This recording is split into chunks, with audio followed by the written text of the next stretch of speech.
আজ এত রাত হবে, আগে জানলে পড়াতেই আসতাম না। নিশ্চয়ই মা খুব দুশ্চিন্তা করছে।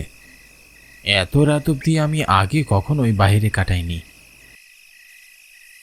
না জানি এতক্ষণ মা কি করছে। দুশ্চিন্তা করতে করতে আবার না বুকের ব্যথা বেড়ে যায়। চাই তাড়াতাড়ি পা চালিয়ে বাড়ি যাই। আমি ইন্দ্র। আমার পড়ালেখা এখনও শেষ হয়নি, কেবলমাত্র কলেজে পড়ছি। এখন ভার্সিটিতে ভর্তি হওয়ার সময়। শহরের ভালো ভার্সিটিতে ভর্তির জন্য অনেক টাকা পয়সার প্রয়োজন, কিন্তু আমাদের সংসারে টানাটানি একটা রোজকার ব্যাপার। এই নিয়ে অবশ্য আমাদের কোনো অসুবিধা হয় না, আমরা তিনজন মিলে মানিয়ে গুছিয়ে নিতে পারি। কিন্তু ভর্তির জন্য একবারে এতগুলো টাকা একসাথে দেওয়া আমাদের জন্য খুবই কষ্টসাধ্য। তার মধ্যে বাবারও বয়স বেড়েছে, শরীরটাও ভালো না, অল্পতেই ক্লান্ত হয়ে পড়ি। তাই এখন বাবাকে এত চাপ দেওয়া ছেলে হিসাবে আমার কাম্য নয়। আমার বাবা পেশায় একজন রিক্সা চালক। বাবা যা উপার্জন করে তা সবই সংসারের পেছনে চলে যায়। তাই এখন থেকে আমি একটি দুটি টিউশনি করিয়ে যা পয়সা আয় করি তা জমিয়ে রাখছি, যেন পরবর্তীতে ভার্সিটিতে ভর্তি করার জন্য বাবাকে কোনো প্রকার দুশ্চিন্তা না করতে হয়। আমার টিউশনি জগতে প্রথম ছাত্র ঈশান। আজ তার জন্মদিন। সে যা বায়না ধরবে, তা না হলে সে পুরো বাড়ি মাথায় তুলে ফেলে। আজ সে আমার কাছে বায়না করে বসলো আমাকে নাকি কেক কেটে খাইয়ে তারপর বাসায় ফিরতে হবে। অনিচ্ছা থাকা সত্ত্বেও তার কথা ফেলতে পারলাম না, তাই তার সাথে কেক কেটে তার বাড়ি থেকে বের হয়েছি। ঈশান আমাকে খুব পছন্দ করে, আমি ছাড়া নাকি ওর পড়ায় মনই বসে না। জন্মদিন শেষে তার মা আমাকে খুব যত্ন সহকারে খাওয়ানোর পর তারপরেই বের হতে দিলেন। তার বাবা মা দুজনেই খুব ভালো মানুষ, আমাকে খুব স্নেহ করে। তাদের এই আদর যত্নে আজ বাড়ি ফিরতে খুব দেরি হয়ে গেল। আজ আবার অসম্ভব কালো মেঘে ঢেকে আছে আকাশটি। মেঘের আসা যাওয়ায় চারটিও ঢাকা পড়ে গিয়েছে। আকাশের দিকে তাকালে মনে হয় আজ আমাবস্যা। ছোটবেলায় অনেক গল্প শুনেছি আমাবস্যা নিয়ে, তাই এখনো আমাবস্যা রাতে ভয়ের রেশ কাটেই না। বেশ ভয় লাগছিল। এ সময় হঠাৎ করে আকাশে বিজলি চমকালো।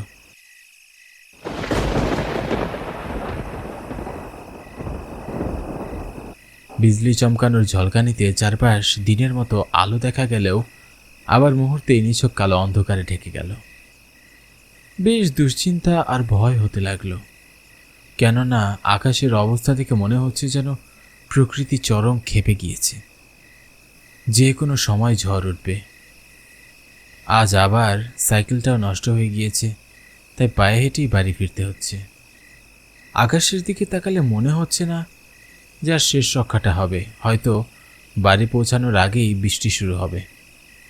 এ কথা বলতে না বলতেই আকাশ থেকে ঝমঝম করে বৃষ্টির কণাগুলো মাটিতে পড়তে লাগলো।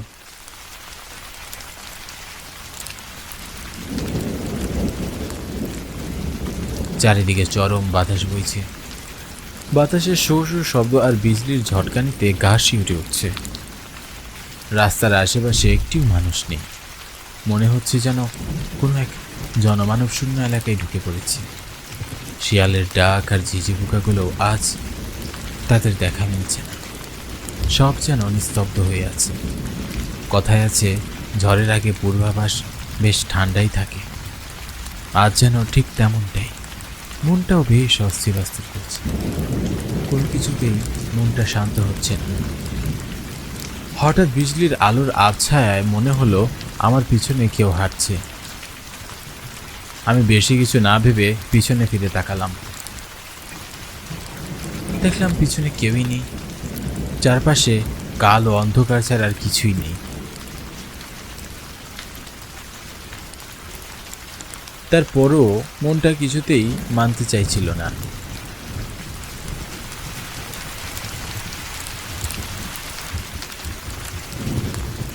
মনে হচ্ছিল হয়তো কেউ আমাকে অনুসরণ করছে। আমি আবার পিছনে ফিরে তাকালাম। আমার সামনে একটি সুন্দরী মেয়ে দাঁড়িয়ে। মেয়েটিকে দেখে আমি খুব অবাক হলাম। এমন দুর্ভাগ্যের রাতে একা একটা মেয়ে এখানে, এটা ভেবে আমি মেয়েটিকে জিজ্ঞাসা করলাম, আগে কে তুমি? মেয়েটি আমার কথায় কোনো উত্তর দিল না, অথচ দেখে মনে হচ্ছে কোনো এক ভদ্র পরিবারেরই মেয়ে। কিন্তু এত রাতে এই ঝড় বৃষ্টির দিনে এইভাবে আমাকে অনুসরণই বা করছে কেন? এই যে মেয়ে, কে তুমি?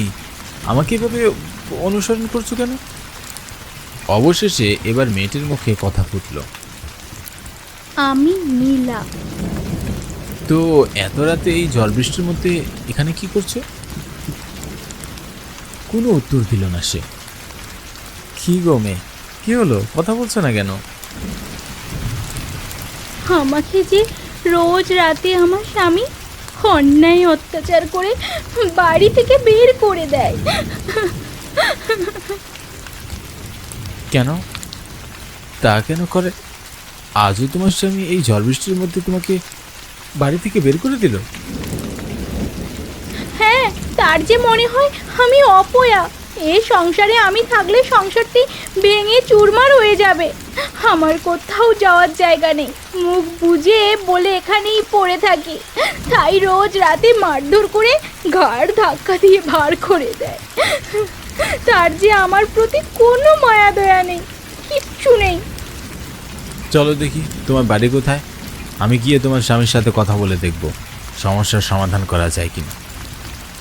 না গো, আমার স্বামী মোটেও সুবিধার নয়, দয়া করে যাবেন না।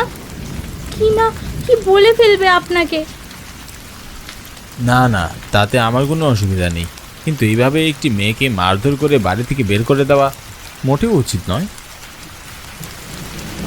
আমি অত শত জানি না গো, তার যা ভালো মনে হয় তাই করে।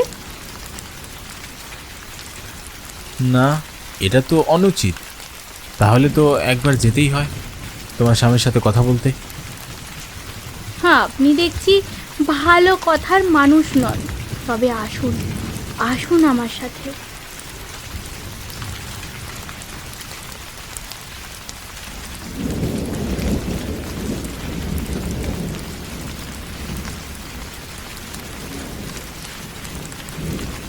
মেয়েটাকে দেখে আমার খুব মায়া লাগলো, আবার আমার খুব কষ্টও হচ্ছিল। এই যুগে দাঁড়িয়েও এমন কেউ করতে পারে, সেটা আমার ধারণার বাইরে ছিল। মেয়েটির যাবার কোনো জায়গা নেই, তাই এইভাবে দিনের পর দিন অন্যায় অত্যাচার সহ্য করে যাচ্ছে। এত সুন্দর যুবতী মেয়ে, তাকে কেনই বা মারধর করে বাড়ি থেকে তাড়িয়ে দিবে? জানার খুব কৌতূহল হলেও তার থেকে বেশি জরুরি তার স্বামীকে এই জঘন্য কাজ না করতে দেওয়া। আমি কারোর উপর অন্যায় দেখলে চুপ করে বসে থাকতে পারি না, অন্যায়ের প্রতিবাদ করতে ছুটে চলে যাই তার পাশে। তাই তো এই এত রাতে সব কিছু ফেলে মেয়েটির বাড়িতে যাচ্ছি তার স্বামীর এই অত্যাচারের প্রতিবাদ করতে। এর মধ্যে আবার আকাশের অবস্থা ফ্যাকাশে খারাপ হয়ে যাচ্ছে। বাবা মাও দুশ্চিন্তা করছে, কিন্তু এইভাবে একা একটি মেয়েকে রেখে যেতামই বা কী করে? হঠাৎ করেই এই ঝড় বৃষ্টির সময় শিলাও ডাকতে শুরু করলো। ব্যাপারটি আমার কাছে বেশ অদ্ভুত মনে হতে লাগলো। আরও আশ্চর্যের ব্যাপার এই যে এতদূর পথ আসলাম, মেয়েটি একটি কথাও বলল না। কালো অন্ধকারে পথঘাট কিছুই চেনা যাচ্ছে না, কিন্তু বিদ্যুৎ চমকানোর আলোয়, আবছায়া আলোয় বেশ বুঝতে পারছি মেয়েটি আমাকে গভীর জঙ্গলের ভিতর নিয়ে যাচ্ছে। কিন্তু জঙ্গলের ভেতরে যে কারো বাড়ি থাকতে পারে সেটা আমার জানা ছিল না। বিরক্ত হয়ে একসময় মেয়েটিকে জিজ্ঞাসা করলাম, কি গো, আর কত দূর? প্রত্যুত্তরে সে কিছুই বলল না। আমিও আর কোনো কথা বাড়ালাম না, চুপ করে তাকে অনুসরণ করতে লাগলাম। অস্থির হতে লাগলো মনটা, কেমন জানি মেয়েটির হাবভাব ভালো ঠেকছে না। বাতাসের শো শো শব্দ আর শিয়ালের ডাক ছাড়া কিছুই নেই। আমি আর কথা না বলে থাকতে পারলাম না। মেয়েটি আমাকে কোথায় নিয়ে যাচ্ছে? আমার মনটা বেশ কেমন কেমন করতে লাগলো। কি হলো মেয়ে, তুমি কথা বলছো না কেন? আর কত দূর? এই বলতে মেয়েটি আমার দিকে তাকিয়ে হাসতে লাগলো।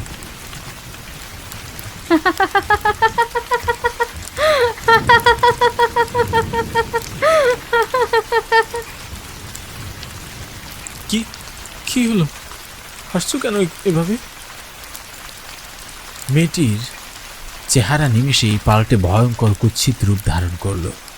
তার মুখের একপাশে পুড়ে ঝলসে গিয়েছে, চুলগুলো বাতাসের ধাক্কায় উঠছে, চোখ থেকে লাল টকমকে রক্ত ঝরছে, মুখ থেকে লালা ঝরছে। সব মিলিয়ে সে অশরীরে আত্মায় পরিণত হয়েছে। আমি মেয়েটিকে দেখে আর কথাই বলতে পারছিলাম না। এত ভয়ঙ্কর রূপের আগে আমি কখনো দেখিনি। আমি দৌড়ে সেখান থেকে পালিয়ে যেতে লাগলাম। পিছন পিছন মেয়েটিও আসছিল আর বিশ্রীভাবে হাসছিল। আমি আর কোনো দিকে না তাকিয়ে প্রাণ বাঁচাতে ছুটতেই থাকলাম। বেশ অনেকক্ষণ দৌড়ানোর পর আমি হাঁপিয়ে উঠলাম।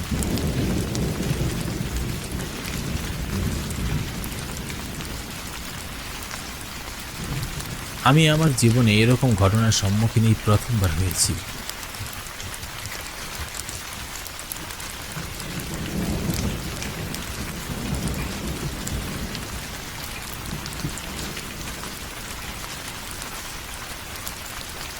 মনে হচ্ছে এতক্ষণ যা কিছু ঘটেছে সবই একটি দুঃস্বপ্ন। মনে মনে ভেবে নিয়েছি এরপর থেকে আর যাই হোক না কেন আর কোনোদিন রাত করে বাড়ি ফিরব না।